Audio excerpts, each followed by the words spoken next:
የያብዬ ቤተሰብ እንግዲህ እንኳን ደስ አላችሁ ጋይስ፣ ሽምግልናውን ተቀብሏል ማለት ነው። ዛሬ ቪዲዮ ይለቀቅልናል።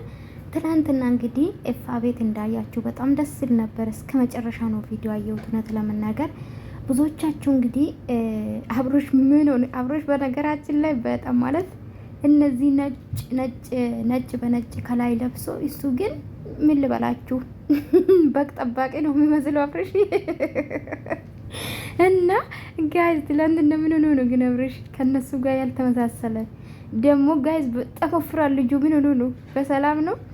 ከአብረሽ የበለጠ ደግሞ መነጋገር የሆነ እውነት ለመናገር ይቅርታ ጋሼ ሳይ በጣም ደንግጫለሁ። በእርግጥ ከሚዲያ ከጠፉ ቆይቷል፣ ግን በጣም ወፍሯል ጋሽዬ። በጣም ማለት ፊቱ አባብጧል። እውነት ለመናገር እንደዚህ አይነት ውፍረት በድንገት የሚመጣ ሳይቆይ ማለት ይሄን አለም አልቆዩም። በነገራችን ላይ 1 አመት አልሞሉም እና በጣም ነው ፍሩት ጋሽዬ። ያው የጤና ከሆነ እግዚአብሔር ያደርግላቸው። እውነት ለመናገር እኔ በነገራችን ላይ እንደዚህ አይነት ውፍረት በጣም መፈራው ታውቃላችሁ። በውፍረት የሚመጣ ብዙ ነገሮች አሉና ጋሼ በጣም ፊታቸው የፈሪያና አላቅም።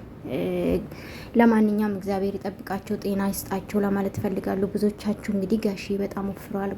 መነጋገሪያ ሆነ በቃ የጋሼ ፎቶ እና ፊት ነው። በቃ ምን ልበላችሁ ማሻላ በሉ ጋይስ። እኔ ግን አላቅም። ኤኒዌይስ ውዶቼ እንግዲህ ዛሬ ኤፋ ይለቅልናል ማለት ነው። የያብዬ ቤተሰብ እንግዲህ ሽምግልና ተቀብሏል። ባይቀበሉ ነበር የሚገርመኝ። እንደዛ ነጫዋ ማለት ነው። እንደዛ ነጫዋ።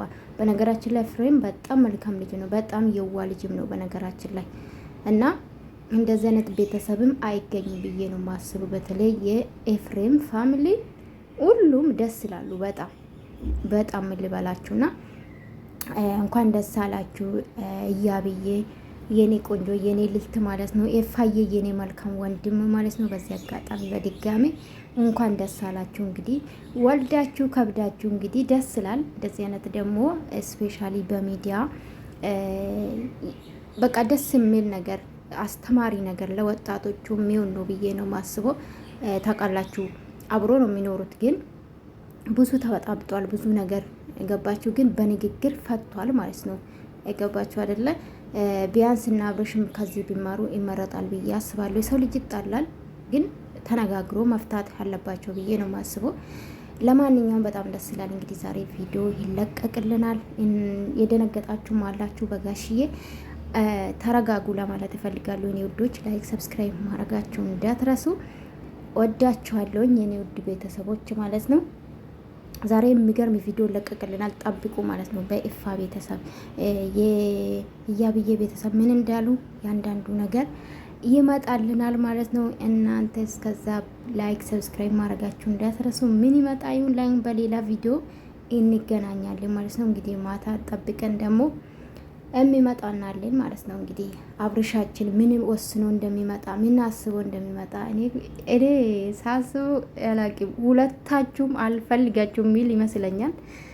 ብዙዎቻችሁ ተናዳችኋል። ኤንዌስ ማታ እንገናኛለን። ባይ ባይ።